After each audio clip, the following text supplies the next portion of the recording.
15वां अध्याय। महाराज पृथु का पृथ्वी पर कुपित होना और पृथ्वी के द्वारा उनकी स्तुति करना। श्री मैत्रेय जी कहते हैं, इस प्रकार जब बंदी जन ने महाराज पृथु के गुण और कर्मों का बखान करके उनकी प्रशंसा की, तब उन्होंने भी उनकी बड़ाई करके तथा उन्हें मनचाही वस्तुएं देकर संतुष्ट किया। उन्होंने ब्राह्मण आदि चारों वर्णों, सेवकों, मंत्रियों, पुरोहितों, पुरवासियों, देशवासियों, भिन्न भिन्न व्यवसायियों तथा अन्यान्य आज्ञानुवर्तियों का भी सत्कार किया। विदुर जी ने पूछा, ब्राह्मण पृथ्वी तो अनेक रूप धारण कर सकती है, उसने गौ का रूप ही क्यों धारण किया? और जब महाराज पृथु ने उसे दुहा तब बछड़ा कौन बना और दुहने का पात्र क्या हुआ? पृथ्वी देवी तो पहले स्वभाव से ही ऊंची नीची थी, उससे उन्होंने समतल किस प्रकार किया?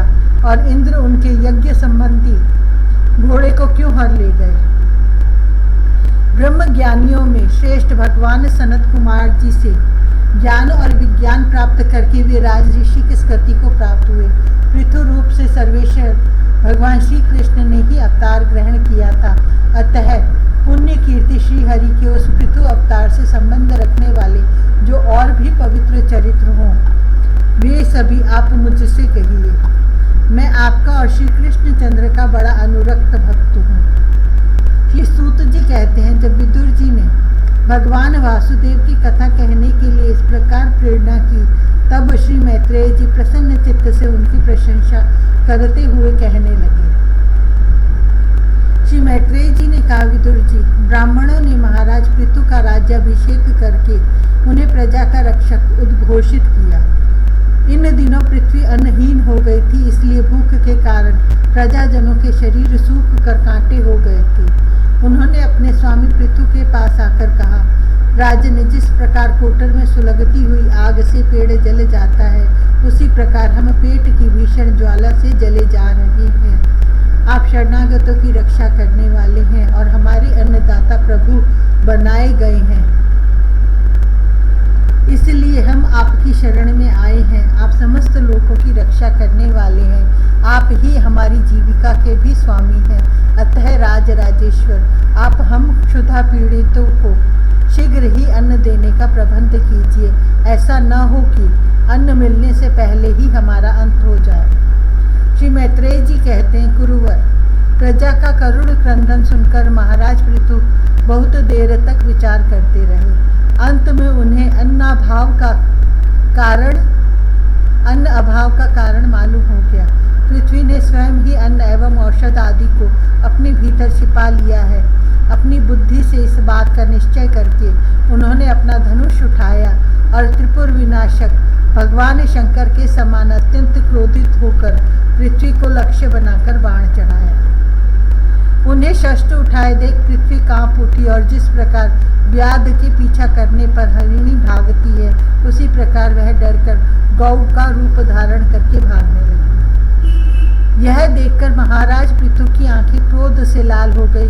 वे जहाँ जहाँ पृथ्वी गई वहाँ वहाँ धनुष पर बाण चढ़ाए उसके पीछे लगे रहे। दिशा विदिशा, स्वर्ग, पृथ्वी और अंतरिक्ष में जहाँ जहाँ भी वह दौड़कर जाती, वहीं उसे महाराज पृथु हथियार उठाए अपने पीछे दिखाई देते।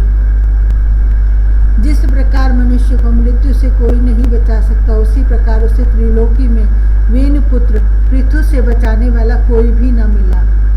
तब वह अत्यंत भयभीत होकर दुखित चित्त से पीछे की ओर लौटी और महाभाग पृथु जी से कहने लगी, धर्म के तत्व को जानने वाले शरणागत वत्सल राजन, आप तो सभी प्राणियों की रक्षा करने में तत्पर हैं, आप मेरी भी रक्षा कीजिए।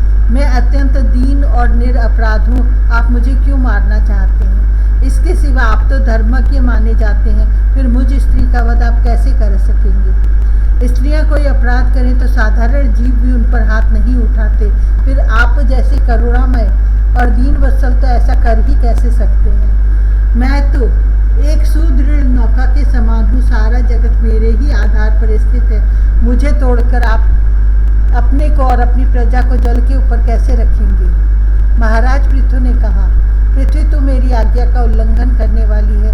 तू यज्ञ में देवता रूप से भाग तो लेती है, किंतु उसके बदले में हमें अन्न नहीं देती, इसलिए आज मैं तुझे मार डालूंगा। तू जो प्रतिदिन हरी हरी घास खा जाती है और अपने थन का दूध नहीं देती, ऐसी दुष्टता करने पर तुझे दंड देना अनुचित नहीं कहा जा सकता। तू नासमझ है, तूने पूर्व काल में ब्रह्मा जी के उत्पन्न किए हुए अन्न आदि के बीजों को अपने में लीन कर लिया है और अब मेरी भी परवाह न करके उन्हें अपने गर्भ से निकालती नहीं। अब मैं अपने बाणों से तुझे छिन्न भिन्न कर तेरे मेदे से इन क्षुधातुर और दीन प्रजाजनों का करुण क्रंदन शांत करूंगा।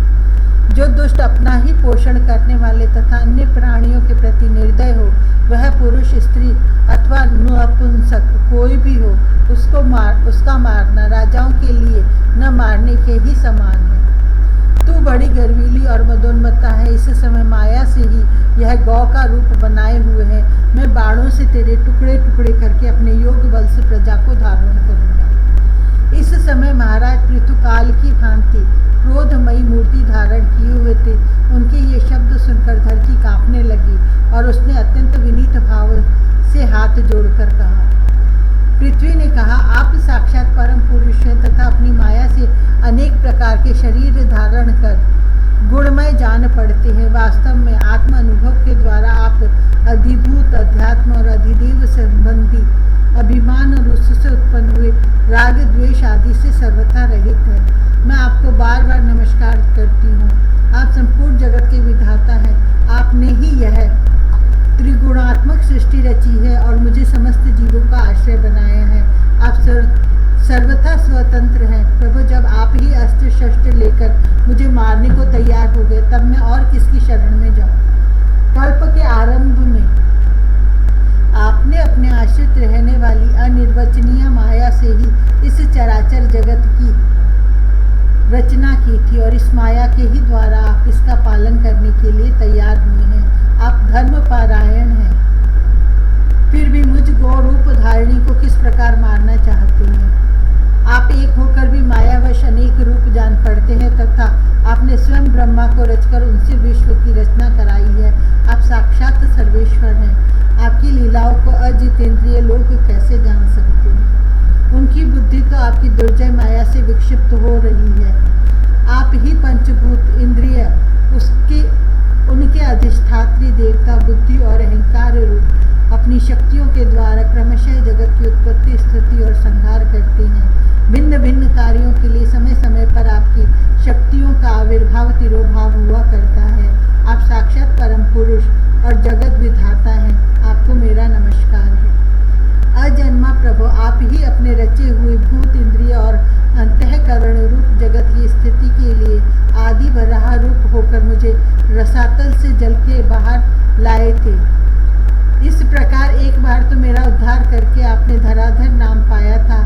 आज वही आप वीर मूर्ति से जल के ऊपर नौका के समान स्थित मेरे ही आश्रय रहने वाली प्रजा की रक्षा करने के अभिप्राय से पहने पहने बाण चढ़ाकर दूध न देने के अपराध में मुझे मारना चाहते हैं। इस त्रिगुणात्मक सृष्टि की रचना करने वाली आपकी माया से मेरे जैसे साधारण जीवों के चित्त मोहग्रस्त हो रहे हैं। मेरे जैसे लोग तो आपके भक्तों की लीलाओं का भी आशय नहीं समझ सकते, फिर आपकी किसी क्रिया का उद्देश्य न समझे तो इसमें आश्चर्य ही क्या है। अतः जो इंद्रिय संयम आदि के द्वारा वीरोचित यज्ञ का विस्तार करते हैं, ऐसे आपके भक्तों को भी नमस्कार है।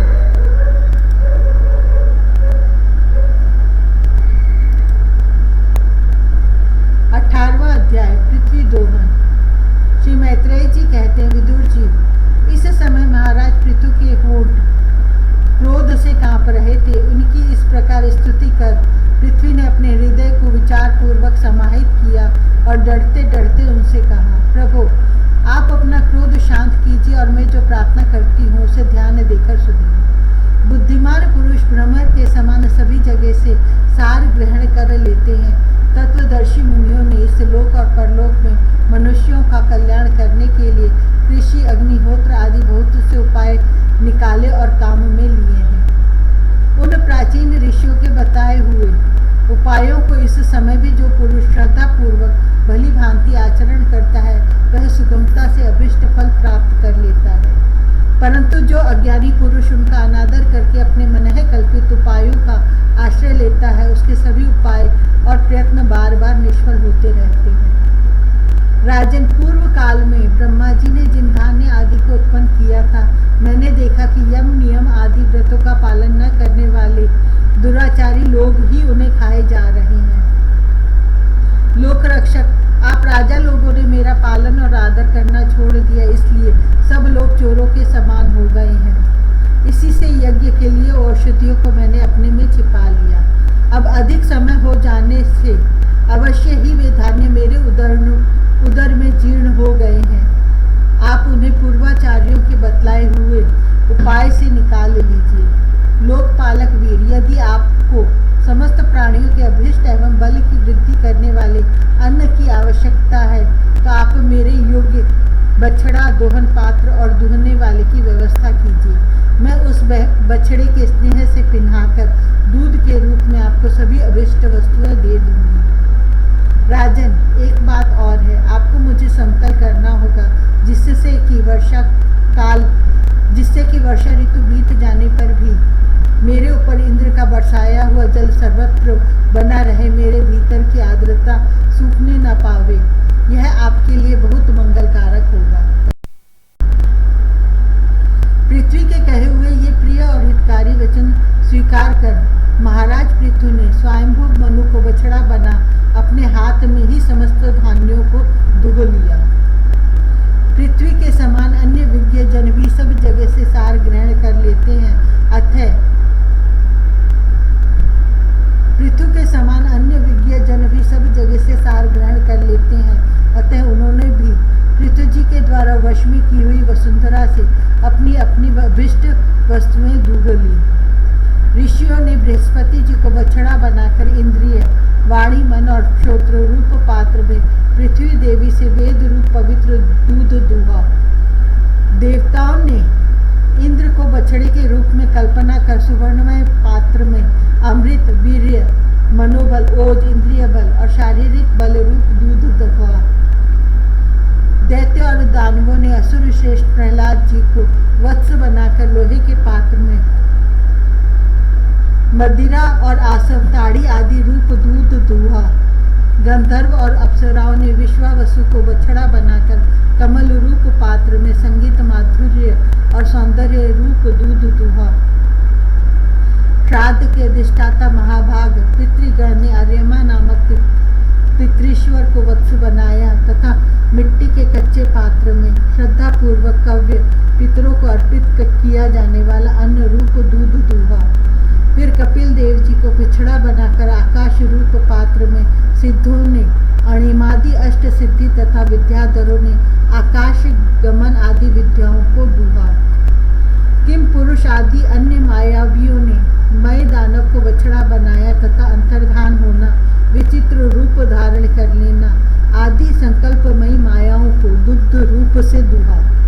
इसी प्रकार यक्ष, राक्षस तथा भूत पिशाच आदि मांसाहारियों ने भूतनाथ रुद्र को बछड़ा बनाकर कपाल रूप पात्र में रुधिरासव रूप दूध दुहा। बिना पन वाले सांप, नाग और बिच्छू आदि विषैले जंतुओं ने तक्षक को बछड़ा बनाकर मुख रूप पात्र में विष रूप दूध दुहा। पशुओं ने भगवान रुद्र के वाहन बैल को वत्स बनाकर वन रूप पात्र में तृण रूप दूध दुहा। बड़ी बड़ी दाढ़ों वाले मांसभक्षी जीवों ने सिंह रूप बछड़े के द्वारा अपने शरीर रूप पात्र में कच्चा मांस रूप दूध दुहा तथा गरुड़ जी को वत्स बनाकर पक्षियों ने कीट पतंग आदि चर और फल आदि अचर पदार्थों को दुग्ध रूप से दुहा। वृक्षों ने वट को वत्स बनाकर अनेक प्रकार का रस रूप दूध दुहा और पर्वतों ने हिमालय रूप बछड़े के द्वारा अपने शिखर रूप पात्रों में अनेक प्रकार की धातुओं को दुहा। पृथ्वी तो सभी अभिष्ट वस्तुओं को देने वाली है और इस समय वह पृथ्वी जी के अधीन थी, अतः उससे सभी ने अपनी अपनी जाति के मुखिया को बछड़ा बनाकर अलग अलग पात्रों में भिन्न भिन्न प्रकार के पदार्थों को दूध के रूप में दुह लिया। कुरुश्रेष्ठ विदुर जी, इस प्रकार पृथु आदि सभी अन्न भोजियों ने भिन्न भिन्न दोहन पात्र और वस्तुओं के द्वारा अपने अपने विभिन्न अन्न रूप दूध पृथ्वी से दुहे। इससे महाराज पृथु ऐसे प्रसन्न हुए कि सर्व काम दुहा पृथ्वी के प्रति उनका पुत्री के समान स्नेह हो गया और उससे उन्होंने अपनी कन्या के रूप में स्वीकार कर लिया। फिर राजा धीराज पृथु ने अपनी धनुष की नोक से पर्वतों को फोड़कर इस सारे भूमंडल को प्रायः समतल कर दिया। वे पिता के समान अपनी प्रजा के पालन पोषण की व्यवस्था में लगे हुए थे। उन्होंने इस समतल भूमि में प्रजा वर्ग के लिए जहाँ तहाँ यथा योग्य निवास स्थानों का विभाग किया। अनेकों गांव, कस्बे, नगर, दुर्ग, अहीरों की बस्ती, पशुओं के रहने के स्थान, छावनियाँ, खाने, किसानों के गांव और पहाड़ों की तलहटी में गांव बसाए। महाराज पृथु से पहले इस पृथ्वी तल पर पुर, ग्राम आदि का विभाग नहीं था। सब लोग अपने अपने सुविधे के अनुसार बेखटके जहाँ तहाँ बस जाते थे।